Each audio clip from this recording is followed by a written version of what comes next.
오늘 우리에게 주시는 하나님의 말씀은 누가복음 11장 33절에서 36절입니다. 누구든지 등불을 켜서 속에나 말 아래에 두지 아니하고 등경 위에 두나니 이는 들어가는 자로 그 빛을 보게 하려 함이라. 내 몸의 등불은 눈이라. 내 눈이 성하면 온 몸이 밝을 것이요 만일 나쁘면 내 몸도 어두우리라. 그러므로 내 속에 있는 빛이 어둡지 아니한가 보라. 내 온몸이 밝아 조금도 어두운 데가 없으면 등불의 빛이 너를 비출 때와 같이 온전히 밝으리라 하시니라. 아멘. 예수님께서 말을 하지 못하는 귀신이 들려 말을 하지 못하는 장애를 가진 한 사람을 고쳐주셨을 때 바리새인들과 서기관들은 그 일이 하나님을 힘입고 행한 표적이라고 인정할 수가 없었습니다.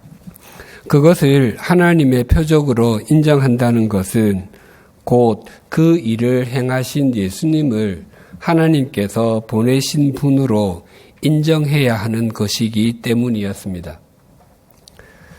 그래서 그들은 그것이 하나님의 표적이 아니라 귀신의 왕 바알세불을 힘입고 귀신을 쫓아낸 것이라 치부하였습니다.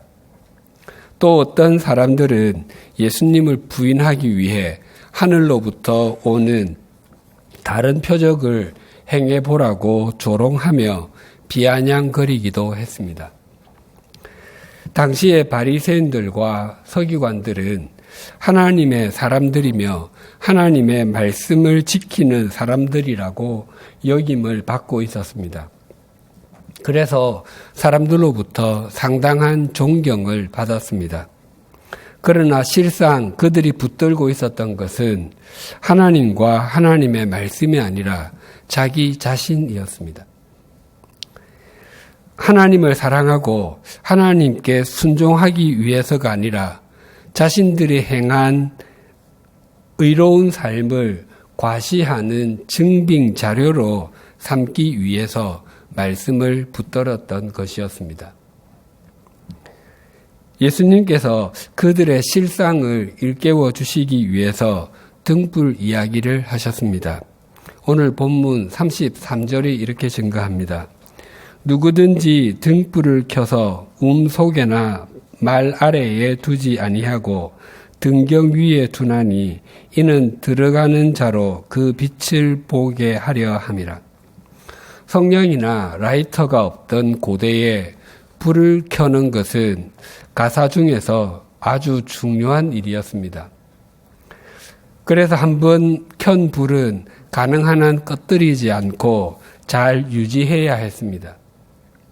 불을 약하게 해서라도 유지하는 것이 불을 끈 후에 다시 켜는 것보다 훨씬 더 쉬운 일이었기 때문이었습니다. 그리고 당시 이스라엘 백성들은 대부분 방이 하나밖에 없는 집을 가지고 있었습니다. 지금의 원룸과 같은 구조입니다. 집 한쪽에는 침대를 놓고 거기서 잠을 자고 반대편에는 주방으로 사용했습니다. 그것뿐만 아니라 높이를 다르게 해서 축사로 연결시키기도 했습니다. 그랬기 때문에 집안에 등불 하나만 켜면 그 빛의 영향을 온 집안이 다 받았습니다. 그래서 불이 켜 있는 집을 들어가기만 하면 그 빛을 보지 않을 수 없다고 말씀하시는 것입니다. 예수님께서 바리새인들과 서기관들과 함께 변론하시다가 뜬금없어 보이는 등불 이야기를 꺼내신 이유를 34절과 35절이 이렇게 밝히고 있습니다. 내 몸의 등불은 눈이라. 내 눈이 성하면 온 몸이 밝을 것이요 만일 나쁘면 내 몸도 어두우리라. 그러므로 내 속에 있는 빛이 어둡지 아니한가 보라. 집 안이 아무리 칠흑같이 어두울지라도 등불 하나만 있으면 그 불빛으로 인해 집 안이 환할 수 있는 것처럼 우리의 삶에서는 바로 우리의 눈이 그 역할을 한다고 말씀하십니다. 사람이 동일한 방향으로 서 있다고 해서 모두 동일한 것을 보는 것은 결코 아닙니다. 또 사람이 동일한 시력을 갖고 있다고 해서 동일한 양을 보는 것도 결코 아닙니다. 그래서 아는 만큼 보이고 눈에 들어오는 것만큼 보게 된다고 말합니다. 휴가를 나온 군인들 눈에는 군인들이 유독 많이 띄이고 임신하고 있는 여인들에게는 동일하게 임신을 하고 있는 사람들이 많이 보입니다. 또 자신이 하고 있는 일이나 가장 많이 알고 있는 일, 늘 보던 것들은 한눈에 쏙 들어옵니다.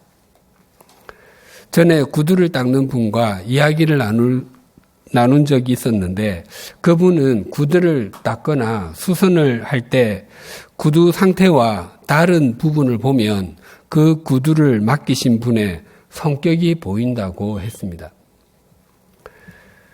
또 아주 오래전에 몇몇의 성도님들과 호텔 커피숍에서 차를 마신 적이 있었습니다. 그 중에 한 분이 호텔 벽에 붙은 대리석을 보고서 이 호텔은 좋은 돌을 쓴 것이 아니네요 라고 말씀하셨습니다. 그 말을 듣고 놀랐던 기억이 있습니다. 저는 호텔에 안이든 밖이든 건축 자재인 돌을 유심하게 본 적이 한 번도 없었기 때문이었습니다. 그분은 외국의 돌을 수입하는 일을 하시는 분이었습니다. 이처럼 사람들은 자신과 관련이 있는 것은 잘 봅니다. 더 나아가 자신의 마음으로 강력하게 원하는 것이 자기 눈에 들어오면 자신의 온 삶이 거기에 사로잡힙니다. 아담과 하와를 창조하신 하나님께서 그들에게 각종 생물을 다스리는 권한을 주셨습니다. 아담과 하와는 에덴 동산에서 단 한 가지를 제외하고서는 무엇이든지 할 수 있었습니다. 그 한 가지는 동산 중앙에 있는 선악을 알게 하는 나무의 열매, 일명 선악과에 손을 대지 못하는 것이었습니다. 선악과는 아담과 하와에게 자신들이 창조주가 아니라 피조물인 것을 알려주는 기억 매체와도 같았습니다. 하루는 사탄이 뱀의 모습으로 다가와서 하와를 유혹했습니다. 하나님께서 정말로 동산 안에 있는 모든 나무의 열매를 먹지 말라고 하시더냐라고 물었습니다. 그 질문에 하와는 아니야, 동산 안에 있는 나무의 열매를 자유롭게 먹을 수 있어. 다만 동산 한가운데 있는 나무의 열매만 먹지도 말고 만지지도 말라고 하셨어. 그것을 어기면 죽을 수 있다고도 하셨어. 그러자 사탄은 절대로 죽지 않아. 하나님이 그렇게 말씀하신 것은 그 나무의 열매를 먹으면 너희의 눈이 밝아지고 하나님과 같이 되어 선과 악을 알게 되기 때문이야 라고 꼬드겼습니다. 그 말의 의미는 하나님이 너희 편인 것 같지? 아니야. 너희들이 하고 싶은 대로 해도 돼. 그리고 너희들은 하나님의 말씀에 순종할 만큼 그렇게 낮은 존재가 아니야. 너희들은 하나님과 대등한 존재야 라고 말하는 것과도 같았습니다. 하와가 사탄의 말을 듣고 동산 중앙에 있는 선악을 알게 하는 나무를 바라보니 이전과는 다르게 보였습니다. 창세기 3장 6절입니다. 여자가 그 나무를 본즉 먹음직도 하고 보암직도 하고 지혜롭게 할 만큼 탐스럽기도 한 나무인지라 여자가 그 열매를 따먹고 자기와 함께 있는 남편에게도 주매 그도 먹은지라. 아담과 하와가 그날 그 나무를 처음 본 것이 아니었을 것입니다. 그 나무는 동산의 가장자리나 또 외진 곳에 있었던 것이 아니라 한가운데에 있었기 때문에 그 전에 수도 없이 많이 보았을 것입니다. 그때에는 아무런 느낌이 없었습니다. 그러나 그날은 달랐습니다. 먹음직도 하고 보암직도 하고 지혜롭게 할 만큼 탐스럽게 보였습니다. 갑자기 그들의 시력이 좋아졌기 때문이었겠습니까? 아닙니다. 그들은 사탄이 유혹하는 것과 자기 욕망이 이끄는 것을 보느라 하나님과 하나님의 말씀이 보이지 않았기 때문이었습니다. 다윗은 왕가의 혈통으로 태어난 것도 아니었고 귀족의 자녀로 태어난 것도 아니었습니다. 또한 제사장의 가문에서 태어난 것도 아니었습니다. 그럼에도 불구하고 하나님께서는 그를 사울의 뒤를 잇는 왕으로 세워주셨습니다. 물론 그가 왕이 되기까지 많은 고생을 한 것도 사실이지만 사람이 그 정도 고생을 한다고 해서 모두 다 왕이 되는 것도 아니고 또 다 성공하는 것도 아닙니다. 그러니까 다윗은 철저하게 하나님의 은총을 입은 것이었습니다. 그것을 알았던 다윗은 언제나 하나님을 신뢰하는 삶을 살았습니다. 그랬던 다윗이 욕망에 눈이 멀었을 때가 있었습니다. 이스라엘과 암몬 사이에 전쟁이 일어났을 때 다윗은 출전하지 아니하고 예루살렘에 머물러 있었습니다. 당시에는 전쟁이 일어나면 왕이 앞장서서 진두지휘하는 것이 일반적이었습니다. 또 당시의 전쟁은 국가의 영토를 넓히고 국고를 채우는 최고의 수단이었습니다. 그것을 모르지 않았음에도 다윗은 무슨 이유였는지 그 전쟁에 출전하지 않았습니다. 그때 왕궁에 있던 다윗의 눈에 빨려 들어온 것이 있었습니다. 사무엘하 11장 2절입니다. 저녁 때에 다윗이 그의 침상에서 일어나 왕궁 옥상에서 거닐다가 그곳에서 보니 한 여인이 목욕을 하는데 심히 아름다워 보이는지라. 낮잠을 자다가 저녁 무렵에 일어난 다윗이 왕궁 옥상을 거니는데 목욕하는 여인의 모습이 눈에 들어왔습니다. 그런데 그 여인이 아름다워 보였다고 증거합니다.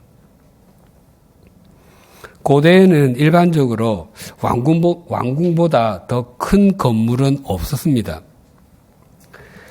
그 중에서 임금이 기거하던 곳은 안전을 위해서 담이 9개나 둘러싸여 있다고 하여 생긴 말이 구중궁궐 또는 구중심처라고 했습니다.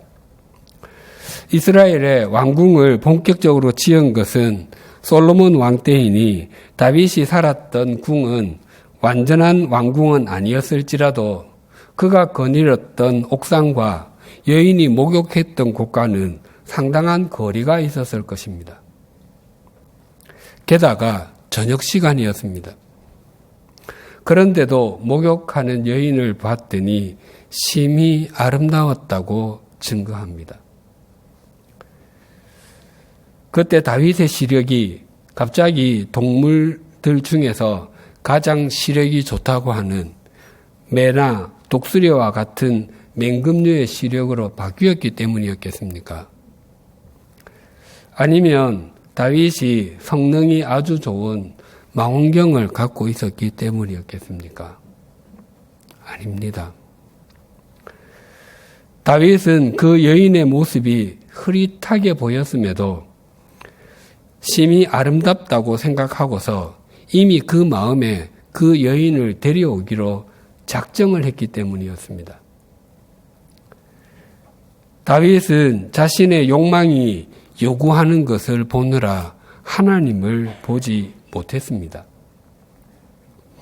다윗은 이 사건을 은폐하기 위해서 밧세바의 남편 우리아 장군을 살인교사하는 일도 서슴지 않았습니다. 그리고 이 사건 이후로 다윗이 얼마나 처절한 삶을 살았는지를 우리는 성경을 통해서 잘 알고 있습니다. 자식이 자식을 성적으로 짓밟고 자식이 자식을 죽이고 다윗 자신도 자식에게 쿠데타를 당해서 인생에서 가장 어두운 속을 걸어야 했습니다. 진리의 눈이 어두운 것이 순간적으로는 자신에게 즐거움을 주는 것 같고 또 이익을 주는 것 같아도 그것이 올무가 되어서 아주 오랫동안 괴롭히게 됩니다. 그래서 우리가 바른 시선을 가지고 바르게 순종하는 것이 참 중요합니다. 바리새인들과 서기관들은 자신들이 영적으로 근시안이나 원시안, 난시안이 아니라고 생각하고 있었습니다. 그래서 하나님과 하나님의 말씀을 바라보는 자신들의 시선에는 아무런 문제가 없다고 생각을 했습니다. 그러나 예수님께서는 그들의 영적인 시력이 약할 대로 약해져서 실상은 아무것도 보지 못하는 상태에 있다고 말씀하셨습니다. 예수님께서 등불 이야기를 이렇게 마무리하셨습니다. 36절입니다. 내 온몸이 밝아 조금도 어두운 데가 없으면 등불의 빛이 너를 비출 때와 같이 온전히 밝으리라 하시니라. 하나님과 하나님의 말씀에 대한 영적인 바른 시각만이 우리의 인생과 우리의 인격을 온전하게 빛나게 할 수 있습니다. 오늘 본문과 비슷한 말씀이 마태복음 5장에서 7장인 산상수훈에도 나옵니다. 마태복음 5장 13절에서 16절이 이렇게 증거합니다. 너희는 세상의 소금이니 소금이 만일 그 맛을 잃으면 무엇으로 짜게 하리요? 후에는 아무 쓸데없어 다만 밖에 버려져 사람에게 밟힐 뿐이니라. 너희는 세상의 빛이라. 산 위에 있는 동네가 숨겨지지 못할 것이요 사람이 등불을 켜서 말 아래에 두지 아니하고 등경 위에 두나니 이러므로 집안 모든 사람에게 빛이 있느니라. 이같이 너희 빛이 사람 앞에 비치게 하여 그들로 너희 착한 행실을 보고 하늘에 계신 너희 아버지께 영광을 돌리게 하라. 예수님께서는 당신을 따르던 제자들에게 너희는 세상의 소금이다. 너희는 세상의 빛이다 라고 말씀하셨습니다. 당시의 제자들은 베드로를 비롯한 12명의 사람들만이 아니라 주님과 주님의 말씀에 자신의 삶을 얹고 자신의 삶을 드렸던 사람들을 뜻합니다. 그들 중에는 가난하고 많이 배우지 못한 갈릴리 어부들이 다수들이었고 또 천대를 받는 사람들도 있었습니다. 심지어 마태와 같이 손가락질을 받았던 세리들도 있었습니다. 그럼에도 불구하고 예수님께서는 너희는 세상의 소금이다. 너희는 세상의 빛이다 라고 단언해서 말씀하셨습니다. 예나 지금이나 소금의 가장 중요한 역할은 맛을 내는 것입니다. 소금이 전혀 들어가지 않은 음식을 먹는 것은 거의 고문에 가까울 것입니다. 너희는 세상의 소금이다 라고 말씀하시는 것의 이면에는 세상은 맛이 없는 곳이다. 세상은 그리스도인들을 통해서 맛이 나는 곳이다 라는 의미를 담고 있습니다. 사람들이 세상에서 추구하는 것은 세 가지: 돈, 섹스, 권력입니다. 사실 그것들은 가치 중립적인 것들임에도 불구하고 사람들은 그것들에게 절대적인 가치를 부여하여 어떻게 해서든지 더 큰 것을 또 더 많이 갖기 위해서 동분서주합니다. 그러나 세상은 참된 그리고 영원한 맛을 결코 낼 수 없는 곳입니다. 또한 당시에 소금의 중요한 역할은 방부제였습니다. 지금은 음식을 냉장고나 냉동고에 두어 긴 기간 보관할 수 있습니다. 과거에는 음식을 긴 기간 보관하기 위해서 소금에 절였습니다. 그러니까 이 말씀은 부패해가는 세상을 막는 존재들이 바로 제자들, 그리스도인들이라는 의미입니다. 한여름에 생선이나 고기를 소금에 절이지 않고 그냥 밖에 하루 이틀만 두어도 이내 부패하기 시작할 것입니다. 세상이 그러한 곳입니다. 우리들에게 그것을 막으라고 말씀하시는 것입니다. 예수 그리스도가 없는 세상, 주님과 주님의 말씀에 순종하는 그리스도인이 없는 사회는 아무런 맛이 없고 부패할 수밖에 없습니다. 썩어가는 세상 속에서 인생의 참맛을 몰라서 하루하루를 의미 없이 그리고 할 수 없이 살아가는 사람들에게 우리는 진리의 맛을 또 영원한 생명의 맛을 보여주는 사람들이어야 합니다. 그런데 예수님께서는 만일 소금이 그 맛을 잃으면 아무 쓸데가 없어 밖에 버려져 사람들에게 밟힐 뿐이라고 경고도 하셨습니다. 우리나라의 소금은 대부분 천일제염입니다. 즉 바닷물을 끓여다가 염전해서 소금을 만듭니다. 그래서 소금이 그 맛을 잃는다고 하는 것이 무슨 의미인지 빨리 와닿지가 않습니다. 유럽의 여러 관광지 중에 소금 광산이 있습니다. 즉 소금을 바다에서 만들지 않고 산에서 캐는 것입니다. 오스트리아에서 가장 유명한 도시 중에 하나이자 모차르트의 고향인 잘츠부르크도 그 뜻이 소금성입니다. 그래서 유럽의 소금은 대부분 암염, 즉 돌에 붙은 소금입니다. 바다에서 만든 소금보다 염도가 훨씬 더 높다고 합니다. 예수님께서 그 암염을 두고 말씀하시는 것입니다. 당시에 소금이 귀했기 때문에 소금을 땅속에 숨겨두곤 했습니다. 그러다가 종종 땅속에 있던 수분이 염분을 녹여버리는 바람에 염분이 사라진 조그만 돌멩이 조각들만 남아있곤 했습니다. 그것들의 모양은 틀림없는 소금인데 염분이 거의 없는 돌조각들이었습니다. 그 돌조각들은 길에 뿌리는 용도 외에는 아무 사용처가 없었습니다. 그것을 사람들이 밟고 다니곤 했습니다. 맛을 잃은 주님의 제자들이 이런 대접을 받을 것이다 라고 말씀하십니다. 오늘날을 교회의 위기라고 말합니다. 또 교회가 타락했다고도 말합니다.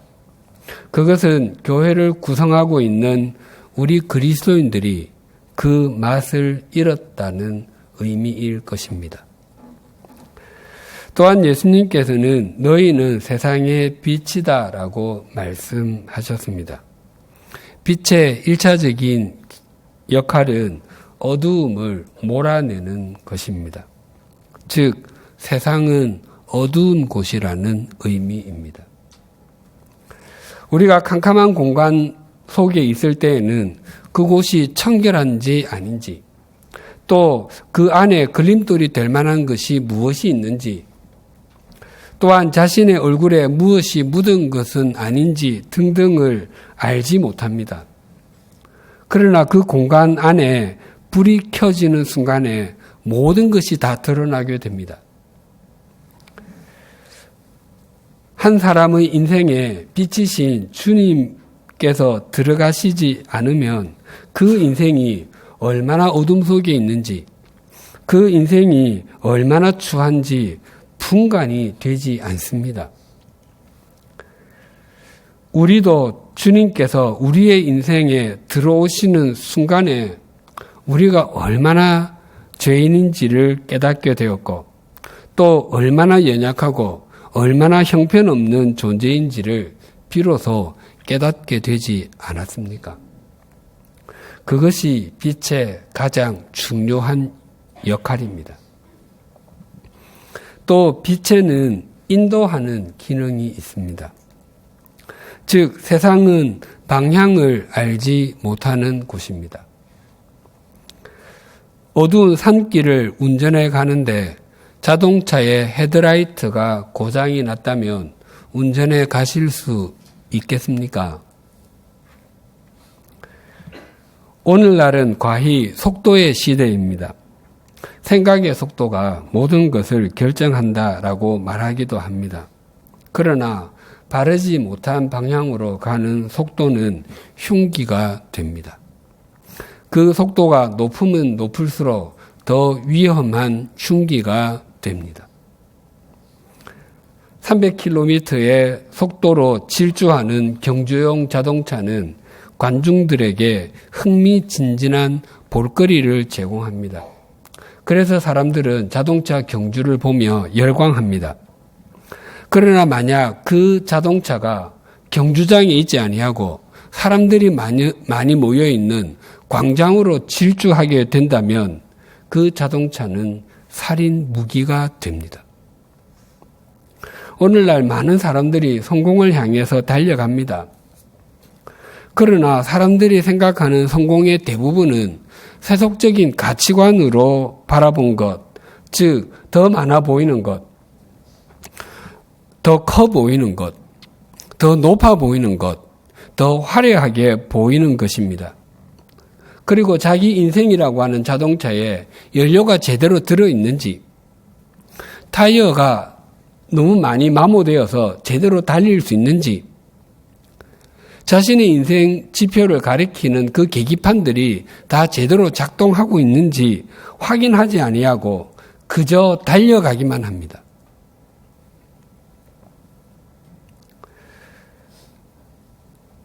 그래서 그렇게 그저 달려가기만 하다가 다른 사람들에게 상처를 주기도 하고, 타이어가 터지는 바람에 자동차가 전복되기도 합니다. 뿐만 아니라 다 달려갔는데 바른 목적지가 아니어서 난 참 바보처럼 살았군요 라고 노래 부르는 사람들이 참 많습니다. 세상은 바른 방향을 알지 못하는 곳입니다. 주님께서는 우리에게 바른 방향을 제시하는 빛이라고 말씀하십니다. 그래서 세상 사람들이 우리가 사는 모습을 보고서 그래, 저런 삶이 바른 것이야, 나도 저렇게 살고 싶어 라고 고백하게 하라는 것입니다. 물론 처음에는 바보처럼 산다고 사람들이 우리에게 혀를 찰지도 모릅니다. 하지만 결국은 수용하게 될 것입니다. 그것이 주님 안에서 함께 지어져 가는 것이고 표적이 되는 삶을 사는 것입니다. 우리가 가진 것이 많거나 적거나 상관없이, 우리의 배움의 길이가 길거나 짧거나 상관없이, 우리가 어떤 사회적인 위치에 있든지 예수님께서는 우리들에게 너희는 세상의 소금이다. 너희는 세상의 빛이다. 라고 말씀하십니다. 인생의 의미도 맛도 느끼지 못한 채 썩어져 가는 것들만 붙들고 살아가는 사람들에게 우리가 소금처럼 소리도 없이 녹아들어서 그 인생이 참 맛을 느끼게 되고 썩지 아니하는 영원한 것을 바라보고 살아가게 된다면 그것보다 더 가치 있는 삶이 또 어디에 있겠습니까? 또 어둠 속에서 방황하며 어디로 가는 인생인지 알지 못하고 하루하루 그저 태어났으니까 살아가는 사람들에게 우리가 통로가 되어 인생의 빛이신 주님을 만나게 되고 인생의 바른 목적을 발견하게 해주는 삶을 우리가 살아간다면 그것보다 또 더 귀한 섬김이 어디에 있겠습니까? 예수님께서 너희는 교회 안의 손전등이다 라고 말씀하지 않으시고 너희는 세상의 빛이다 라고 말씀하셨습니다. 우리가 교회 안에서 섬김과 헌신의 삶을 살아야 하는 것은 말할 필요도 없고 우리의 가정에서 우리의 학교와 일터에서 우리가 사는 동네와 우리 삶의 자리에서 우리는 빛으로 살아야 하는 사람들입니다. 우리가 세상에 비친 것은 틀림없지만 한 가지 잊지 않으셔야 할 것이 있습니다. 그것은 우리 스스로는 빛을 낼 수 없다는 것입니다. 아름다운 모양을 한 수천 개의 양초가 있다 할지라도 양초 스스로는 빛을 발할 수 없습니다. 최고급 기름이 가득 찬 등잔도 스스로 빛을 발할 수 없습니다. 빛은 언제나 내부에서 생성되지 않고 외부에서 주어져야 합니다. 그렇기 때문에 빛을 발하고 있는 양초나 등잔은 불이나 빛처럼 보인다 할지라도 실제로는 빛 자체가 아니라 빛을 보존하고 빛을 전달하는 도구입니다.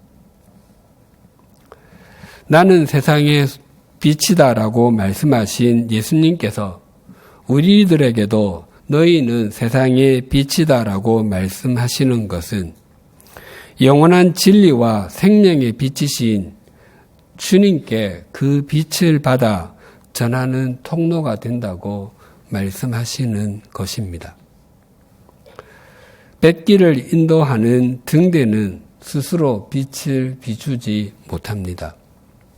등대가 제 역할을 할 수 있기 위해서는 등대지기를 만나야 합니다.